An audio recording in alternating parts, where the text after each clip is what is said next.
সময় এমন হয় যখন মানুষ আমাদের সত্যকে অস্বীকার করতে থাকেন আর মানুষের মিথ্যে কথাগুলিকে গ্রহণ করেন, তাও আবার অত্যন্ত সহজে।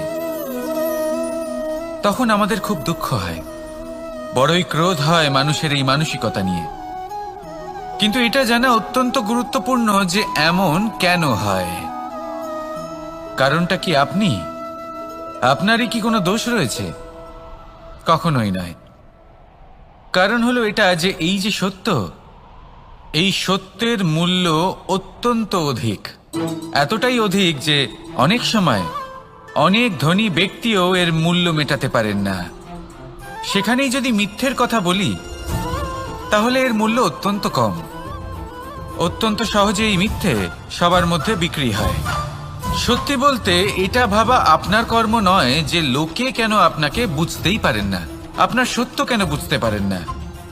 আপনার কর্ম হলো আপনার সত্যের সাথে দাঁড়িয়ে থাকা, সেই সত্যের সাথে চলতে থাকা। কারণ সত্য তার কাছেই আসবে যে সত্যকে খুঁজে নিতে চায়। নয়তো বেশিরভাগ মানুষ মিথ্যেকে নিয়েই প্রসন্ন রয়েছেন। আপনি সত্যের সাথে কর্মের পথে অগ্রসর হতে থাকুন। সত্য বেশি দিন লুকোনো থাকে না। সংসারের সম্মুখে এটা অবশ্যই একদিন আসবে, কিন্তু তখনও সেটা মানুষের ওপর সে বিশ্বাস করবে কি করবে না। আপনি কর্ম করতে থাকুন আর আমার সাথে ভালোবেসে বলুন, রাধা রাধা।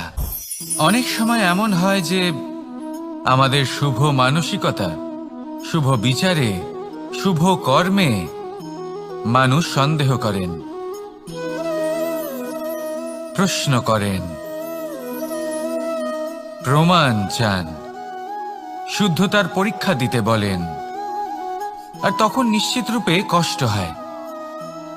আমরা ভাবি এটাই হলো জীবন। এত শুভ ভাবনা ভেবেও, শুভ কর্ম করেও মানুষ আমাদেরই সন্দেহ করেন। দুঃখ অবশ্যই হয়, কিন্তু দুঃখী হবার কোনো প্রয়োজন নেই। কেন নেই? কারণ যদি কেউ আপনাকে সন্দেহ করে, করতে দিন। সংসারে কি হয় তা দেখুন। এই সংসারে সোনার শুদ্ধতাকেই পরখ করা হয়, কয়লার কটুতাকে নয়। আপনি হলেন স্বর্ণ, তাই আপনার শুদ্ধতা অবশ্যই পরখ করা হবে। সেটা তো হবেই হবে। আপনি নিজেকে দুঃখী করবেন না। আপনার কর্ম শুধু একটাই, স্বর্ণর মতো উজ্জ্বল থাকা।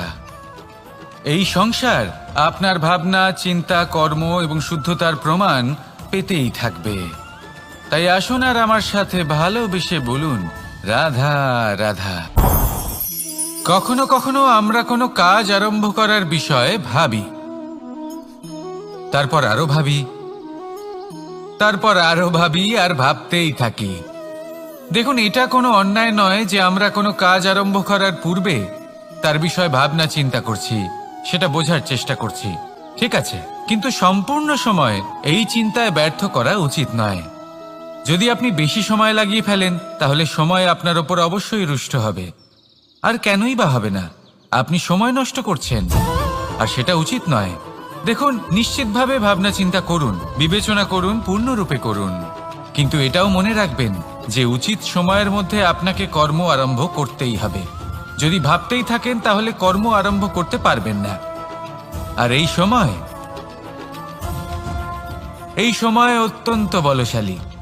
যদি একে সম্মান করেন তাহলে তা আপনার সাথে থাকবে, আর যদি না করেন তাহলে থাকবে না।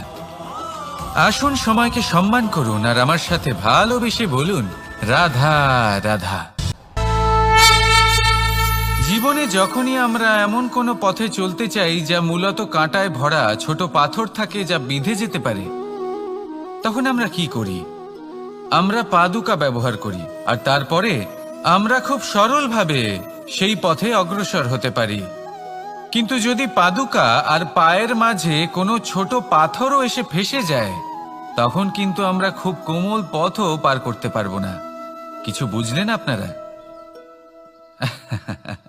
এর সারমর্ম হলো এটাই যে আমরা বাইরের যুদ্ধ জয় করতে পারি, সেখানে সফল হতে পারি, কিন্তু তার থেকেও অনেক বেশি গুরুত্বপূর্ণ আর অনেক বেশি কঠিন অন্তরের যুদ্ধ হয়, অন্তরের সমস্যাগুলি হয়। লোভ, মোহ, ক্রোধ, লালসা, ভয়, যদি এইগুলি আপনার মধ্যে থাকে তাহলে আপনি সংসারের যে কোনো স্তরে পৌঁছতে পারেন, অনেক বড় বড় যুদ্ধ জয় করতে পারেন, কিন্তু আপনি সন্তুষ্টি পাবেন না। তাই সর্বপ্রথম নিজেকে শুধরে নিন, তারপরে এই সংসারকে জয় করুন। তবে তার আগে আমার সাথে ভালোবেসে বলুন, রাধা রাধা। এই সংসারে এমন কখনোই হবে না যে আপনি কিছু একটা করলেন কিন্তু তার মূল্য আপনাকে দিতেই হলো না। যে কোনো কাজের জন্য, যে কোনো কর্মের জন্য আপনাকে মূল্য দিতেই হবে। প্রকৃতিও আমাদের এটাই শেখায়। আকাশে দেখুন সূর্যকে, প্রত্যেকদিন আমাদের প্রকাশ প্রদান করেন। এনাকে সূর্যনারায়ণ বলা হয়। ইনি কি মূল্য প্রদান করেন? নিজে জ্বলতে থাকেন। ধরিত্রী মাতা, এই ভূমি, ইনি কি মূল্য প্রদান করেন? প্রহার সহ্য করেন। আমরা এই ধরিত্রীতে প্রহার করে মাটি খুঁড়ে তাতে বীজ বপন করি, তবেই আমরা অন্ন লাভ করি, তবেই ফসল পাই। জীবনে যদি আপনাকে সফল হতে হয়, সম্মান পেতে হয়, যশ পেতে হয়, তাহলে আপনাকে মূল্য দিতেই হবে। যদি আপনি সাফল্য লাভ করতে চান তাহলে দিন রাত আপনাকে ত্যাগ করতে হবে, যেখানে সমগ্র সংসার সন্তোষ অনুভব করছে আর আপনাকে করতে হচ্ছে পরিশ্রম। যদি আপনি সম্মান প্রাপ্ত করতে চান তাহলে আপনাকে সেই সুখ ত্যাগ করতে হবে যা সবার কাছে রয়েছে। যদি আপনি যশ লাভ করতে চান তাহলে নিজের অন্তরকে মেরে ফেলা আপনাকে শিখতে হবে, তবেই আপনি যশ লাভ করবেন।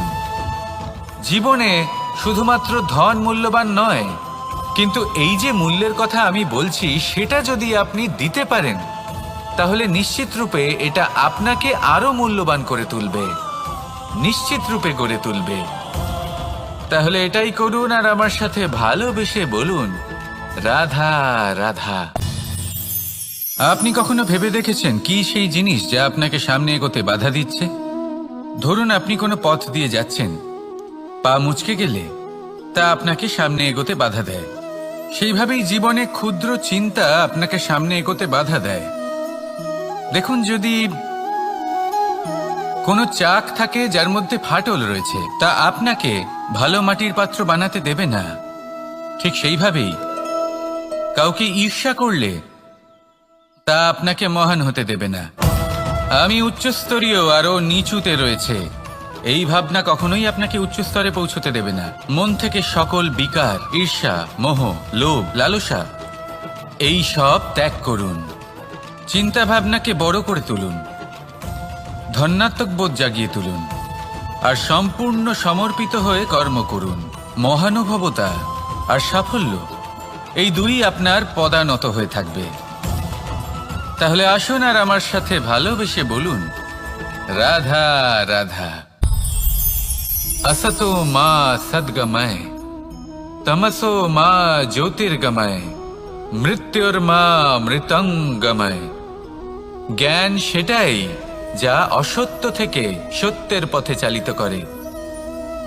প্রকাশ সেটাই যা অন্ধকার থেকে আলোর পথে নিয়ে আসে। জীবন সেটাই যা মৃত্যু থেকে অমরত্বের পথে নিয়ে যায়। এবার এই তিনটে, জ্ঞান, জীবন এবং প্রকাশ, একই রকম।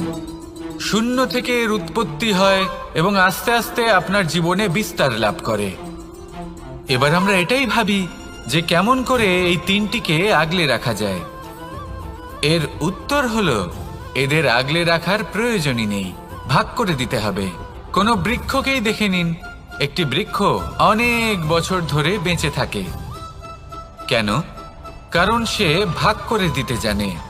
সে নিজের বীজ ছড়িয়ে দেয়, এই ধরিত্রীতে দেয়, সেই বীজ যা অঙ্কুরিত হয়ে এক নতুন বৃক্ষকে জন্ম দেয়। শুধু ছড়িয়ে দিয়ে একটি বৃক্ষ জীবন দান করতে পারে। যদি কোনো ব্যক্তি জ্ঞান ছড়াতে শিখে যান, যদি প্রকাশ, আলোর কিরণ ছড়িয়ে দিতে শিখে যায়, কোনো ব্যক্তি তার জীবনের সুখ ছড়িয়ে দিতে শিখে যান, তাহলে তিনি মৃত্যুর পরও মৃত হন না। এই ভাগ করে দেওয়ার সুখটাই কিছুটা আলাদা। এই সুখ অনুভব করুন আর আমার সাথে ভালোবেসে বলুন, রাধা রাধা। এই সংসারের সব থেকে বড় যুদ্ধ কোনটা? দেব-অসুরের যুদ্ধ, যা অনেক বছর ধরে চলেছিল, নাকি রাম রাবণের যুদ্ধ, নাকি মহাভারত? না, সংসারের সব থেকে বড় যুদ্ধ হলো সেইটা যা নিজের সাথে লড়া হয়, নিজের মনের সাথে লড়া হয়, নিজের অন্তরের সাথে লড়া হয়। এটাই সব থেকে বড় যুদ্ধ। এবার নিজেই দেখুন আপনার সব থেকে বড় শত্রুকে। আপনার স্বার্থ, আপনার কামনাগুলি, আপনার অহংকারগুলি, যা আপনাকেই নষ্ট করে দেয়। যদি এদের ওপর আপনি বিজয় লাভ করতে পারেন, তাহলে ধরে নিন এই সংসারে সবার উপরে আপনি বিজয় লাভ করতে পারবেন। এই সংসারে কেউ আপনাকে পরাজিত করতে পারবে না। কিন্তু তার জন্য প্রয়োজন অনুভূতির। অনুভূতি ভালোবাসার, অনুভূতি অনুপ্রেরণার। যে ব্যক্তি ভালোবাসতে পারেন এবং প্রেরণা দিতে পারেন, তিনি চিরকাল জয়লাভ করতে পারেন। নিজের কাছে ভালোবাসার এক অস্ত্র রাখুন আর প্রেরণার এক ঢাল। জীবনে কেউ আপনাকে পরাজিত করতে পারবে না। আসুন আর আমার সাথে ভালোবেসে বলুন, রাধা রাধা। খুব বড় একটা প্রশ্ন করতে চলেছি। এই সংসারের সব থেকে বেশি সুখী কে? এবার কেউ বলবে সেই ব্যক্তি যিনি সব থেকে বেশি ধনী, যার কাছে সব থেকে বেশি ধন আছে, আভূষণ আছে, স্বর্ণ আছে। কেউ বলবেন কোন রাজ্যের রাজা, কারণ তিনি শাসন করতে পারেন, তার আদেশ ছাড়া কোনো কাজ সম্ভব নয়, ইত্যাদি ইত্যাদি। এর উত্তর যদি আমি দিই, তাহলে এটুকুই বলবো, সংসারের সব থেকে সুখী ব্যক্তি হলেন তিনি যিনি সন্তুষ্ট। তার কাছে সন্তোষরূপী ধন আছে, যা তাকে সুখী রাখে। এবার এই সন্তুষ্টি, সেটা কিভাবে আসে জীবনে? এটা আসে ধৈর্যের কারণে। ধৈর্যের এই অনুভূতি অত্যন্ত শক্তিশালী। এই ধৈর্যই কিন্তু আমাদের ধরিত্রীকে ধরিত্রী মাতা করে তোলে। কারণ ধরিত্রী মাতা ধারণ করেন, সহ্য করেন, ধৈর্য ধরেন এবং নিজের কর্ম করতে থাকেন। সেটা ধৈর্যই ছিল মাতা সীতার মধ্যে, যা রাবণের অন্ত করে দিল। এই ধৈর্যের কারণেই নারায়ণ কুর্ম অবতার ধারণ করেছিলেন, বড় একটা পর্বতকে পৃষ্ঠে ধারণ করেছিলেন এবং সমুদ্র মন্থনকে সম্ভব করেছিলেন। সেই জন্য সর্বপ্রথম মনের মধ্যে ধৈর্যকে নিয়ে আসুন। এই ধৈর্যই আপনাকে সন্তুষ্টির পথে নিয়ে যাবে, আর এই সন্তুষ্টি আপনাকে লোভ, মোহ এবং লালসার পথ থেকে দূরে নিয়ে সুখের পথে নিয়ে যাবে। আর তখন এই মন প্রসন্ন হয়ে বলবে, রাধা রাধা। মানুষ চিরকাল বড় মানুষ হয়ে উঠতে চায়, সবসময় সেই নিয়ে কল্পনা করে। কিন্তু প্রশ্ন হলো এটাই যে মানুষ বড় কখন হতে পারে? যখন সে ধনী হয়ে ওঠে, নাকি যখন তার কাছে সম্মান থাকে, নাকি যখন রূপবান হয় বা অধিক শক্তিশালী হয়? মানুষ বড় মানুষ তখনই হতে পারে যখন বিপদের সময় সে অন্য কোনো মানুষের পাশে এসে দাঁড়ায়। তাই সর্বপ্রথম এটা শিখুন। হয়তো এই জন্যই হনুমান শ্রীরামের কাছে এতটা বড়, আর হয়তো এই জন্যই বলরাম দাদা আমার কাছে এত বড়। যদি আপনিও জীবনে বড় হয়ে উঠতে চান, তাহলে কারোর সাথে তার দুঃখের সময়, তার সংকটের সময় তাকে সঙ্গ দিন আর পাশে এসে দাঁড়ান। এই মন প্রসন্ন হয়ে বলবে, রাধা রাধা। জীবনে সব থেকে বেশি গুরুত্বপূর্ণ বস্তু কি? বাড়ি, বাহন, সোনা, ধন? যদি আমি সত্যি বলি, তাহলে জীবনে সব থেকে বেশি গুরুত্বপূর্ণ বস্তু কোনো বস্তুই নয়। যদি কিছু গুরুত্বপূর্ণ থাকে, তাহলে তা হলো অনুভূতি, করুণা, মিত্রতা, মাতৃত্ব, বাৎসল্য, আর সব থেকে বেশি গুরুত্বপূর্ণ ভালোবাসা। নিজেদের এই জীবনে যদি আপনি শুধুমাত্র বস্তুর খেলাতে মেতে থাকেন, তাহলে জীবনে আনন্দ কখনোই থাকবে না। নিজের এই জীবনকে অনুভূতির পীঠস্থান বানিয়ে তুলুন। এই মন প্রসন্ন হয়ে বলবে, রাধা রাধা।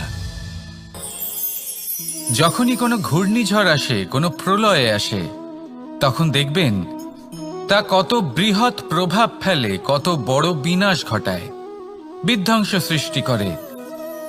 যখন বন্যা আসে তখন কত গভীর প্রভাব ফেলে, কত সর্বনাশ ঘটায়। নদীর পাড়ও ভেঙে বয়ে নিয়ে যায়। সেখানে কোনো গাছকে দেখুন, শান্তভাবে দাঁড়িয়ে থাকে, চুপ করে, আর নিজের কাজ করে, ছায়া প্রদান করে, ফল প্রদান করে, কোনো শব্দ না করেই নীরবে কর্ম করে। যদি নদীর কথা বলি, নদী যখন বয়ে চলে, খেতে জল প্রদান করে, বনস্পতিদের প্রাণ প্রদান করে, আমাদের পানীয় জল দেয়। এত মহান কাজ করে কোনো শব্দ না করে, নীরবতার সাথে। এ হলো এক শিক্ষা যে এই সংসারে যারাই মহান কর্ম করেন তারাই নীরব থেকে সেই কর্ম করতে থাকেন, কারণ ওনারা জানেন যে গুরুত্বপূর্ণ প্রচার নয়, বরং কর্ম। আর যারা রুদ্রের সাথে থাকেন, কোলাহল করেন, তারা শুধুমাত্র ধ্বংসই করেন। এবার আপনি মৌন থেকে শুধুমাত্র কর্ম করে মহান হতে চান, নাকি রুদ্রের সাথে থেকে বিধ্বংস ঘটাতে চান? সিদ্ধান্ত আপনারই। আসুন আর আমার সাথে ভালোবেসে বলুন, রাধা রাধা। আপনি জীবনে কি হবেন সেটা আপনার পরিশ্রম, আপনার নিরন্তর প্রয়াস আর আপনার নির্বাচিত দিশার উপর নির্ভর করে না। এটা নির্ভর করে আপনার সঙ্গতির উপরেও। এই সঙ্গতি যা হলো অত্যন্ত গুরুত্বপূর্ণ। প্রকৃতিও আমাদের এটাই শেখায় বিভিন্ন উদাহরণ দিয়ে। যদি আপনাকে একটা উদাহরণ দিই, কখনো বাতাসের প্রবাহ লক্ষ্য করবেন। এই বাতাসের প্রবাহ যখন কোনো পুষ্পকে স্পর্শ করে, সেও সুগন্ধে পরিপূর্ণ হয়ে যায়। এই বাতাসের প্রবাহ যখন কোনো নালীর উপর দিয়ে প্রবাহিত হয়, তখন সেও সুগন্ধহীন হয়ে যায়। এ সঙ্গতির প্রভাব যা মানুষকে কোথা থেকে কোথায় নিয়ে যেতে পারে আপনি জানতেও পারবেন না। এ হলো সঙ্গতির প্রভাব, যেখানে চানার সাথে গুড়ও মিশে যেতে পারে। এ হলো সঙ্গতিরই প্রভাব, যেখানে একটা সাধারণ পাথর স্বর্ণের সাথে মিশে গিয়ে একটা রত্নে পরিণত হতে পারে। তাই এই সঙ্গতির বিষয়ে বিশেষ খেয়াল রাখবেন। আপনি কার সাথে মিশছেন, কি বলছেন, কি শিখছেন, আপনার অস্তিত্বের উপর তাদের কি প্রভাব পড়ছে, সব লক্ষ্য করবেন। আর আমার সাথে ভালোবেসে বলবেন, রাধা রাধা। যখন আমরা জীবনে কোনো লক্ষ্যের দিকে অগ্রসর হই, তখন অনেক সংখ্যক লোক আমাদের পরামর্শ দেন যে আপনি এটা করুন, আপনার সেটা করা উচিত, আপনার ওই আদর্শ ব্যক্তিরই মতো ওই পথেই চলা উচিত। আমাদের ভালো লাগে, আমরা তা অনুসরণ করতে থাকি, কারণ সেই পথে 1 বা 10 জন মানুষ চলে নিজের লক্ষ্য প্রাপ্ত করে ফেলেছেন। এবার সেই লোকেরা সেই পথে চলে নিজের লক্ষ্য প্রাপ্ত করেছেন, তার মানে কি এটাই যে আমাদেরও লক্ষ্য প্রাপ্তি হয়ে যাবে? কোনো মানে নেই। আমি আপনার কাছে একটা সহজ প্রশ্ন রাখছি, সেই আদর্শ ব্যক্তি কি আপনি? আপনি নন।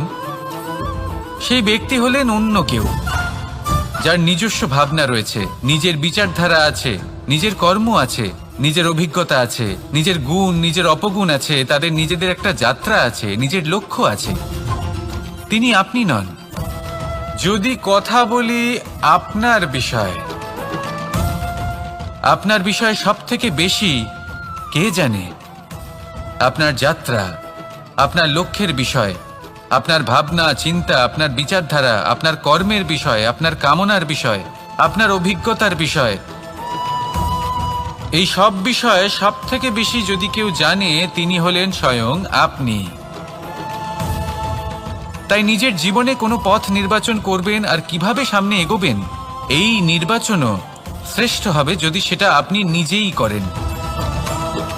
আপনি আপনার জীবনকে নিরীক্ষণ করুন, বুঝুন, আর নিজের লক্ষ্য গিয়ে প্রাপ্ত করে ফেলুন। সমাজের সামনে এমন একটা উদাহরণ আপনি প্রস্তুত করুন যাতে ভিড় আপনার পথে চলতে তৎপর হয়ে ওঠে। আসুন আর আমার সাথে ভালোবেসে বলুন, রাধা রাধা। সংকট, সমস্যা, বিপদ এগুলো তো সকলের জীবনেই আসে। অনেক সময় এমন হয় যে মানুষের জীবনে যখন এমন কোনো বিপদ আসে তখন সে ভয়ভীত হয়ে পড়ে, চিন্তিত হয়ে পড়ে, নিরাশ হয়ে যায়। কিন্তু আমি আপনাকে একটা সত্যি কথা বলি যে আমাদের ব্যক্তিত্বের বিকাশের জন্য, আমাদের নিজেদের লক্ষ্যে পৌঁছে দেবার জন্য এই সংকট, এই সমস্যা এগুলো অত্যন্ত গুরুত্বপূর্ণ। আর এর উদাহরণ আমি নয়, বরং প্রকৃতি স্বয়ং দেবে। আপনি নিজেই ধরিত্রী মাতাকে দেখে নিন। ধরিত্রী মাতা সূর্যের তাপ সহ্য করেন কেন? যাতে পৃথিবীতে যে জল রয়েছে তা বাষ্পে পরিণত হয়ে ওপরে উঠে মেঘ হয়, আর পৃথিবীতে বর্ষা হয়ে ফিরতে পারে, নতুন জীবন দান করে।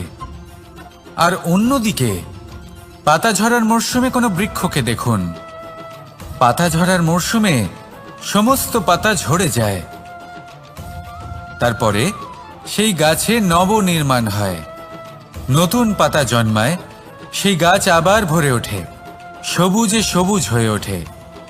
সেইভাবেই আপনার জীবনেও সংকট এবং সমস্যা এগুলো তো আসতেই থাকবে, কিন্তু আপনার এগুলিকে ভয় পেলে চলবে না, পিছু হটলে চলবে না, নিরাশ হলে চলবে না, বরং দৃঢ়তার সাথে, সাহসের সাথে তার সম্মুখীন হতে হবে।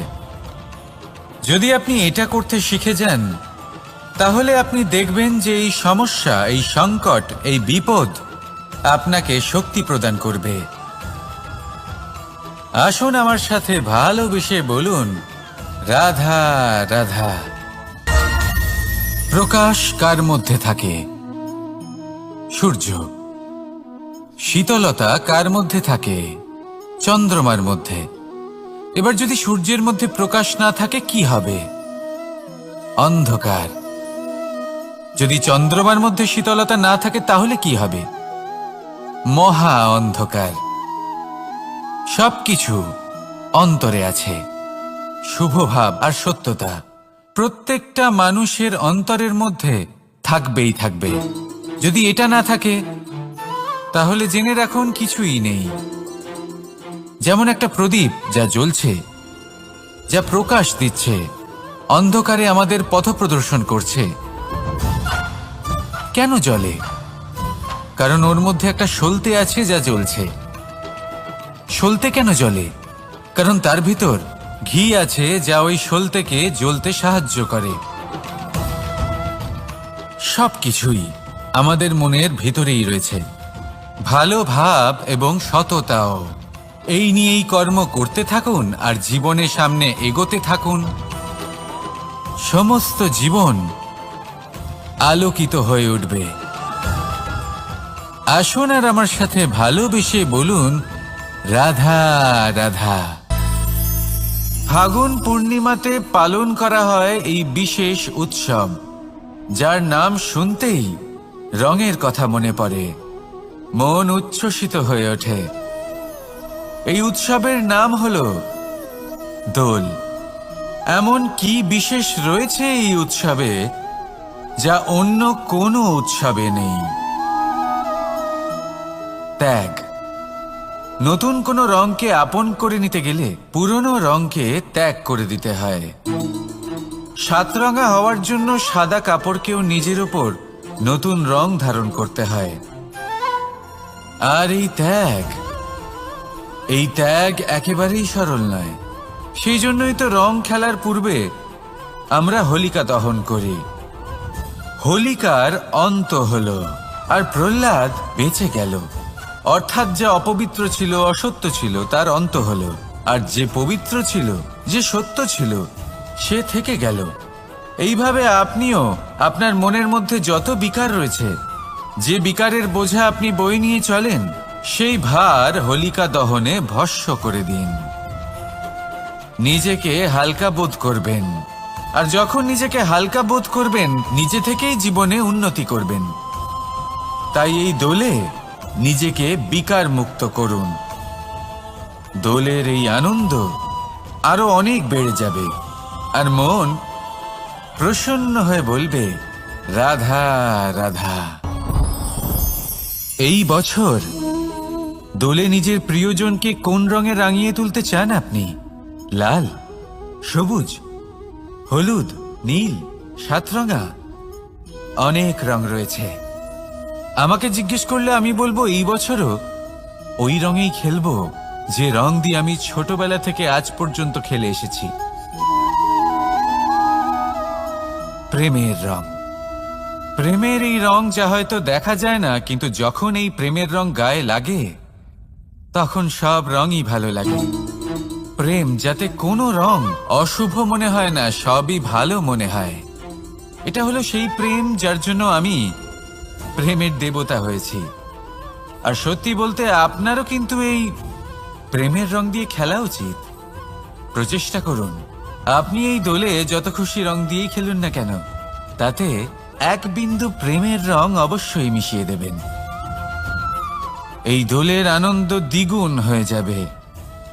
আপনজন হোক বা পর হোক, সবার সাথে প্রেমের দোল খেলুন। সবাই কাছাকাছি আসবে, আর সবাই কাছাকাছি এলে যে ঊর্জা তৈরি হবে সেটাই হলো দোলের আসল রং। তাই এইবার দোলে সকলকে প্রেমের রঙে রাঙিয়ে তুলুন, আর এই প্রেম ভাব নিয়েই বলুন, রাধা রাধা। কাক এবং কোকিল এই দুই হলো শ্যামল বর্ণের, কিন্তু এই দুইয়ের মধ্যে যে পার্থক্য সেটা জানা যায় বর্ষা ঋতুতে। যখন কাক নিজের কর্কশ স্বরে কা কা করে ডাকে, আর সেখানে কোকিল নিজের প্রসিদ্ধ সুমধুর কুহু স্বরে আমাদের মন জয় করে নেয়। এবার এটা শুধু কোকিল আর কাকের সাথে নয়, বরং প্রত্যেক মানুষের সাথে হয়ে থাকে। প্রত্যেক মানুষের ব্যক্তিত্ব তার কথার আড়ালে লুকিয়ে থাকে। যদি আপনি কোনো মানুষকে জানতে চান যিনি নীরবতা পালন করে রয়েছেন, তাহলে হয়তো আপনি তাকে অন্য কিছুই ভাববেন। যদি কারোর ব্যক্তিত্ব সম্পর্কে জানতে চান, তাহলে তাকে বলতে দিন। সেই ব্যক্তির কথা শুনতে শিখুন। যদি এটা আপনি করতে পারেন, তাহলে আপনি নিজে থেকেই জানতে পেরে যাবেন যে সামনের মানুষের ব্যক্তিত্ব ঠিক কেমন। আসুন আর আমার সাথে ভালোবেসে বলুন, রাধা রাধা। স্বপ্ন আসলে কি? একটা ভাবনা যা আমরা ঘুমের মধ্যে দেখে থাকি, এক অপূর্ণ মনোবাঞ্ছা যা পূর্ণ আমরা ঘুমের মধ্যেই করে থাকি, তাই তো? কখনোই নয়।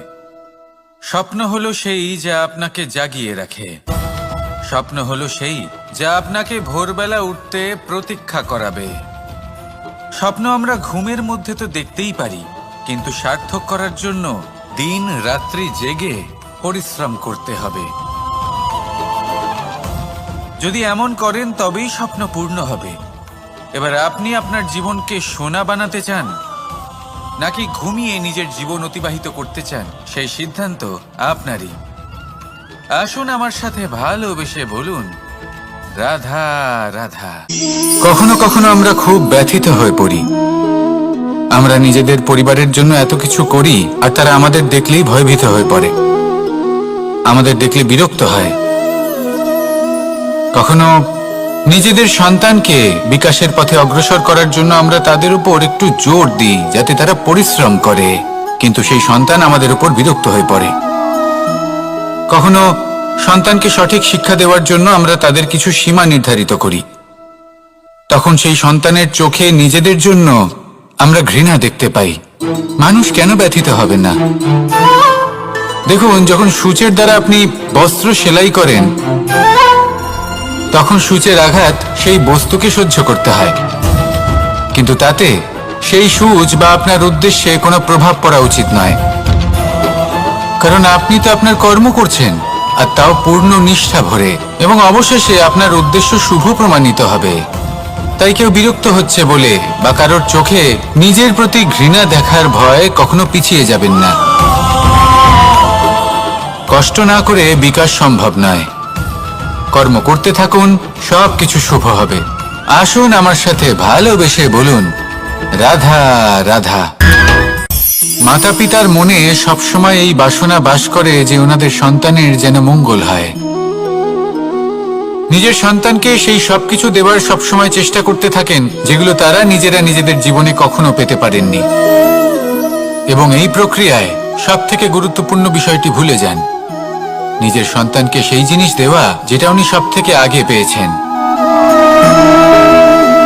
আমি ধনের কথা বলছি না, আমি বলতে চাইছি নিজের অভিজ্ঞতা দ্বারা ওনারা যে মানসিক স্থিতি লাভ করেছেন,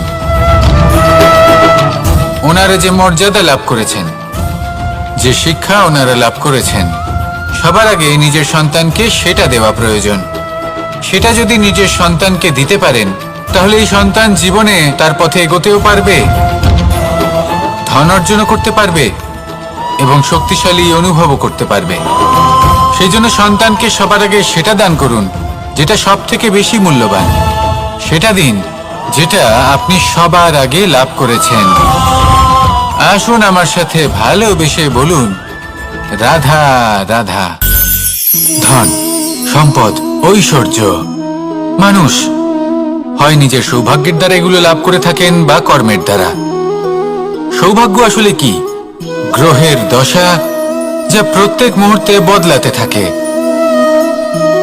কর্মের মাধ্যমে যখন আপনি ধন অর্জন করেন, তখন সেই ধন আপনার আগামী প্রজন্ম লাভ করে। সেটা হয় সে ভোগ করে বা তার জন্য তার ভোগান্তি হয়। আর এটা নির্ভর করছে আপনার কর্মের ওপরে। কি কর্ম করেছেন আপনি সেই ধনকে লাভ করার জন্য? যদি আপনি সৎ পথে চলেন, নিষ্ঠা ভরে আপনি কর্ম করে থাকেন এবং তার ফলে আপনি ধন অর্জন করে থাকেন, তাহলে আপনার আগামী প্রজন্ম সেটা ভোগ করবে, সেটা প্রয়োগ করবে নিজের বিকাশের জন্য। কিন্তু যদি আপনি কুকর্ম করে থাকেন, কোনো রকম ছলনা করে থাকেন এই ধন লাভ করার জন্য, তাহলে 100% আপনার আগামী প্রজন্মকে এর জন্য ভুগতেই হবে। তাহলে আপনি কি চাইবেন? যে আপনার আগামী প্রজন্ম সুখ ভোগ করবে, নাকি আপনার কুকর্মের পরিণাম ভোগ করবে? নির্বাচন আপনারই। আসুন আমার সাথে ভালোবেসে বলুন, রাধা রাধা। কর্ণ, সূর্যপুত্র কর্ণ, স্বয়ং সূর্যের পুত্র, দেবী কুন্তির প্রথম পুত্র। সেই কর্ণ যার একটি বাণ আমার রথকে, সেই রথ যার ওপর মহাবলী অর্জুন বিরাজমান ছিলেন, যার পতাকায় স্বয়ং হনুমান ছিলেন, সেই রথকে তার একটি বাণ ধসিয়ে দিতে পেরেছিল। দৈব কবচ কুণ্ডলধারী কর্ণ, সেই কর্ণ যুদ্ধক্ষেত্রে নিজের সমাপ্তির সম্মুখীন হলেন। কারণ কি ছিল? নির্বাচন। দুর্যোধনের সাথে বন্ধুত্ব রাখার জন্য, তার অনুচিত কর্মে কোনোদিন কোনো প্রতিবাদ করেননি, তাকে সঙ্গ দিয়েছেন এই নির্বাচন। যখন দ্রৌপদীর বস্ত্রহরণ হচ্ছিল, তখন তাকে বাধা দেওয়ার বদলে নীরব থাকার নির্বাচন, তার বিরোধিতা কখনো না করার নির্বাচন। এই নির্বাচনই কারণ হয়ে দাঁড়ালো কর্ণের পতনে। এই সংসারে সবার উপকার আপনি স্বীকার করতে পারেন, তাকে সম্মানও করতে পারেন, কিন্তু তার সামনে এতটাও নত হবেন না যে নিজের অন্তর্মনের কথাটা আপনি শুনতে না পান। নির্বাচন যদি ধর্মসঙ্গত হয়, তবেই তা শুভ হয়। আসুন আমার সাথে ভালোবেসে বলুন, রাধা রাধা। ভীষ্ম, একটা মহান নাম, দেবী গঙ্গার সুপুত্র। স্বয়ং বৃহস্পতি এবং পরশুরাম ছিলেন ওনার শিক্ষাগুরু। অত্যন্ত মহান যোদ্ধা ছিলেন, কিন্তু এই মহান যোদ্ধা ইনি ইতিহাসে আজ পর্যন্ত সেই সম্মান পেলেন না যার উনি যোগ্য ছিলেন। কারণ নির্বাচন। রাজ সিংহাসনের সেবা করার প্রতিজ্ঞা নিয়েছিলেন উনি। এবার রাজ সিংহাসনে যেই বসুক না কেন তার সেবা করা, তার প্রত্যেক আদেশ পালন করা, এটাই ছিল ওনার প্রতিজ্ঞা। তা সেই ব্যক্তি উচিত হোক বা অনুচিত, সে উচিত পথে চলুক বা অনুচিত পথে চলুক, সুপাত্র হোক বা কুপাত্র, উনি তার সেবা করতে থাকলেন, তার প্রত্যেক আদেশ পালন করতে থাকলেন, নিজের প্রতিজ্ঞা পালন করতে থাকলেন। ধৃতরাষ্ট্র নেত্রহীন অবশ্যই ছিলেন, কিন্তু এতটাও নেত্রহীন ছিলেন না যে উনি প্রজাদের চোখের জল, ধর্ম অধর্ম দেখতে পাবেন না। উনি সব বুঝতে পারতেন। আর এদিকে ভীষ্ম নিজে প্রতিজ্ঞাবদ্ধ হয়েছিলেন। দুর্যোধন অনুচিত পথে চালিত হচ্ছিল, তাও উনি তাকে সঙ্গ দিতে থাকলেন। আর পরিণামস্বরূপ আজ পর্যন্ত ইতিহাসে উনি সেই স্থান পেলেন না, সেই সম্মান পেলেন না যার যোগ্য উনি ছিলেন। যদি আপনি কোনো প্রতিজ্ঞা করে থাকেন, তা সে যতই কোনো উচিত কারণের জন্য হোক না কেন, যদি আস্তে আস্তে সময়ের সাথে সেই প্রতিজ্ঞা আপনাকে অনুচিত পথে চালিত করে অধর্মের পথে নিয়ে যায়, পাপের পথে নিয়ে যায়, তাহলে সেই প্রতিজ্ঞা ভঙ্গ করা অত্যন্ত আবশ্যক। সময় অনুসারে নিজেকে বদলানো আবশ্যক, নয়তো এই প্রতিজ্ঞা আপনাকে দিয়ে পাপ কর্ম করাবে, কুকর্ম করাবে, আর আপনার বিনাশের কারণ হবে। আসুন আমার সাথে ভালোবেসে বলুন, রাধা রাধা। অশ্বত্থামার মৃত্যু হল। কেউ জানে না সে মানুষ নাকি হাতি। এই বাক্য কে বলেছিলেন? সাক্ষাৎ ধর্মরাজ যুধিষ্ঠির। সেই যুধিষ্ঠির যিনি নিজের জীবনে কখনো মিথ্যে বলেননি, কিন্তু উনি এমন কিছু নির্বাচন করেছিলেন যার জন্য চিরকাল শুধুই মহারাজ যুধিষ্ঠির হয়ে থেকে গেলেন, কখনো অভিমন্যুর সমান হতে পারলেন না। যখন দ্যুত ক্রীড়ার আমন্ত্রণ এসেছিল, তখন মহারাজ যুধিষ্ঠির সেটা অস্বীকার করতেই পারতেন, কিন্তু করলেন না। অহংকারের জন্য সেই আমন্ত্রণ গ্রহণ করলেন উনি, এবং অহংকারের জন্য করা এই নির্বাচন ওনাকে সাধারণ করে রেখে দিল। নিজের গুরু দ্রোণাচার্যকে পরাজিত করার জন্য একটি মিথ্যে কথা বলেছিলেন।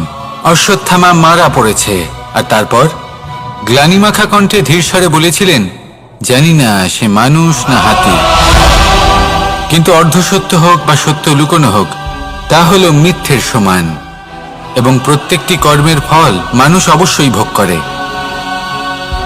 এই নির্বাচনের কারণে যুধিষ্ঠিরকেও নরকবাস করতে হয়েছিল। তাই নিজের কর্ম শ্রেষ্ঠ করে তুলুন, কারণ এটাই সুনিশ্চিত করবে যে আপনি এই সংসার থেকে বিদায় নেওয়ার পরেও জীবিত থাকবেন নাকি নয়। আসুন আমার সাথে ভালোবেসে বলুন, রাধা রাধা। মহাভারতে অনেক যোদ্ধারা অংশগ্রহণ করেছিলেন। সবাই ছিলেন শ্রেষ্ঠ কুলের। কেউ কেউ ছিলেন বড় বড় রাজ্যের রাজা, কেউ কেউ ছিলেন দেবতার পুত্র।